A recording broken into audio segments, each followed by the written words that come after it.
Hello, pre-calculus folks. This is Mr. McAllen, and this is day 4 of the flipped classroom for Unit 7. And this is going to be a solution video on pages 4 and 5 of our packet. And I'm going to go through this pretty quick because there are a lot of problems to do.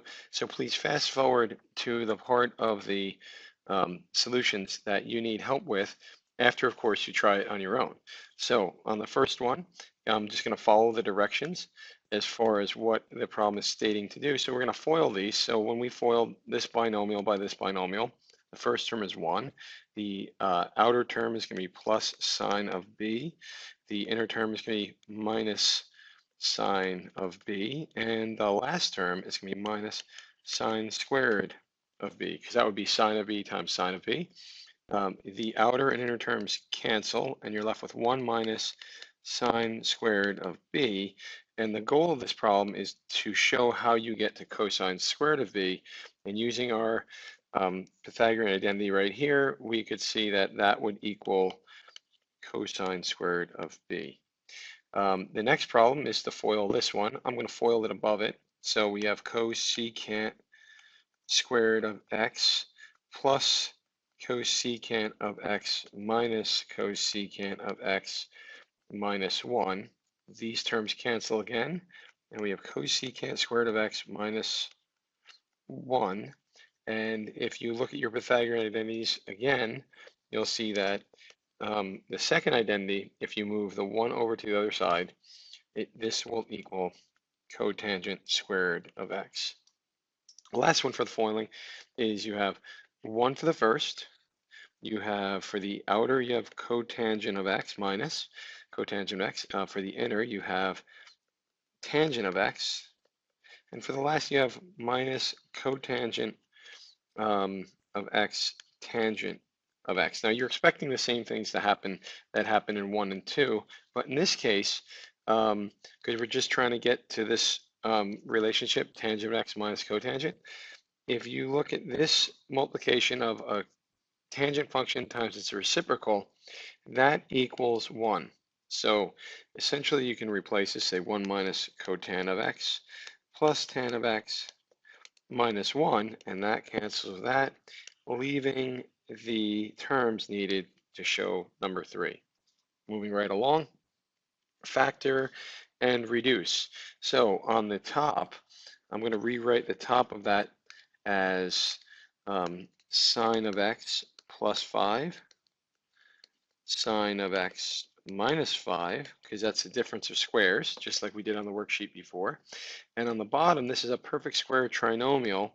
And even if you don't know that, when you use the x method for factoring, what multiplies to give you 25 and adds to 10, and you go through that, you're going to find out that the factors for 1, it's sine of x plus 5 and sine of x plus 5 again. So because these terms are being multiplied, you're allowed to cancel the entire term, and you end up getting what we were looking for. The other one is very similar, except they kind of flip the fraction.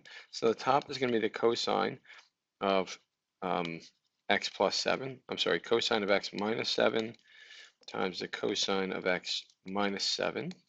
And the bottom is going to be difference of squares.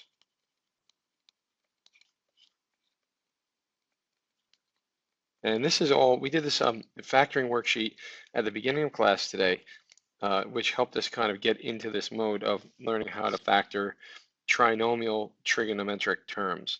So our end result is what's left over is what we're looking for.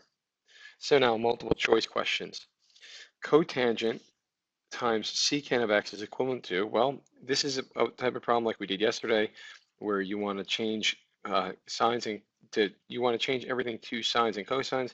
So cotangent of x is cosine over sine of x, and secant is 1 over cosine of x, and that cancels with that, leaving you with 1 over sine of x. So I'm looking for that, but I don't see it anywhere until I come to this answer, because cosecant of x is 1 over sine of x. So choice D would be the right answer.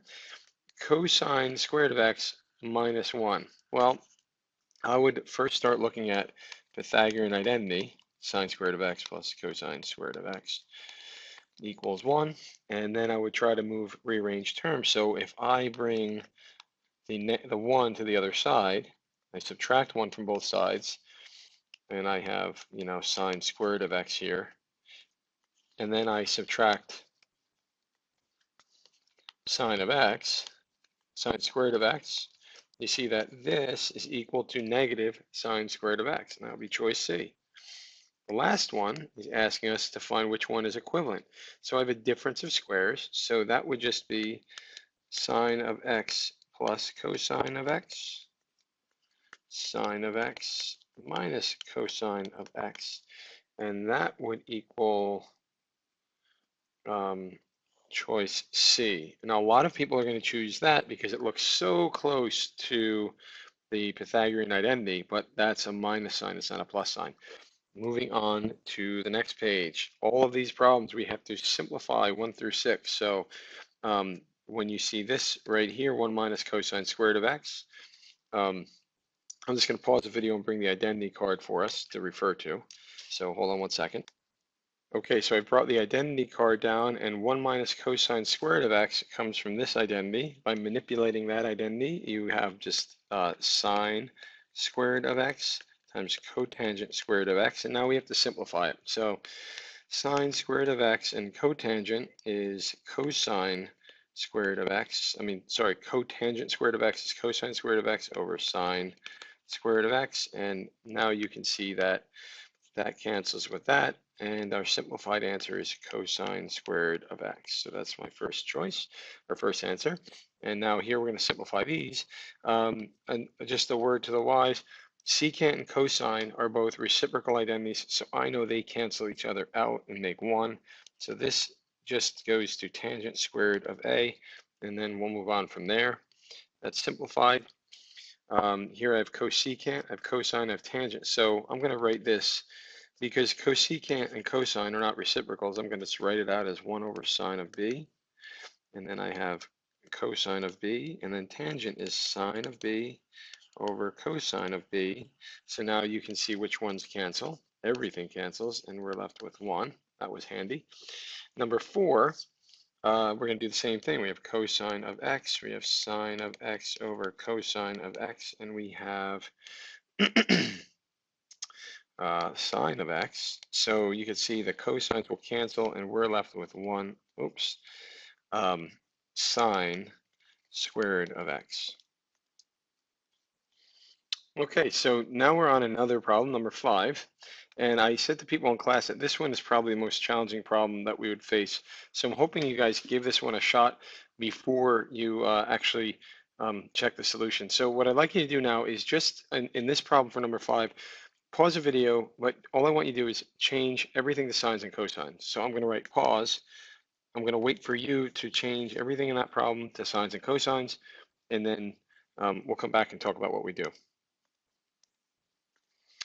Okay, so we're back, and I changed everything to sines and cosines, and you can see the only thing I had to really change was tangent. So now we're going to multiply through. So you have sine of a, cosine of a, plus sine squared of a over cosine of a. Now, these are two fractions that we really want to add. And in order to add them, you have to have the same denominator. So what I'm going to do is I'm going to change the first fraction.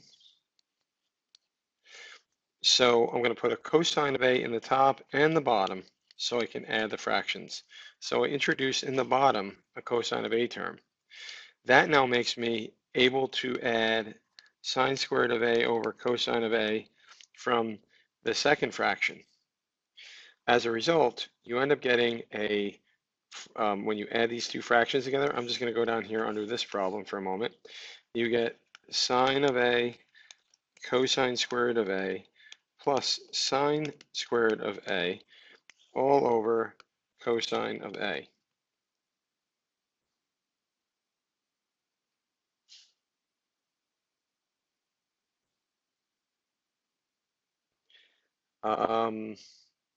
I think that's as far as you can take this problem.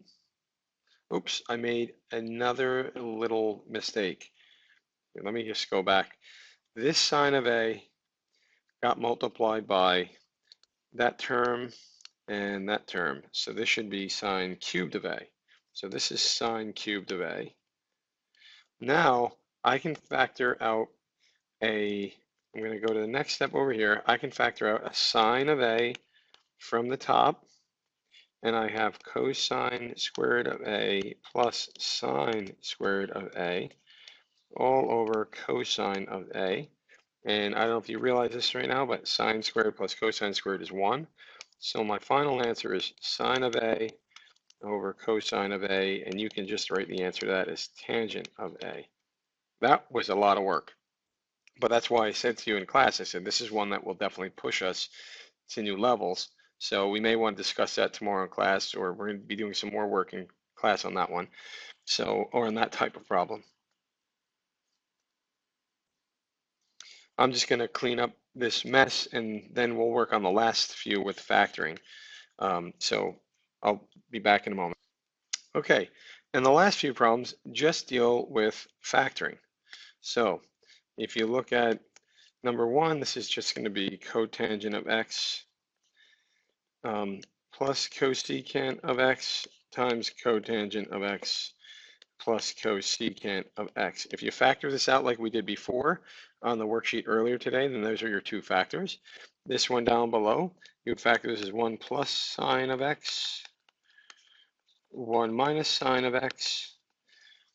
This one here would be difference of squares too, cosine squared of x plus sine squared of x, cosine squared of x minus sine squared of x.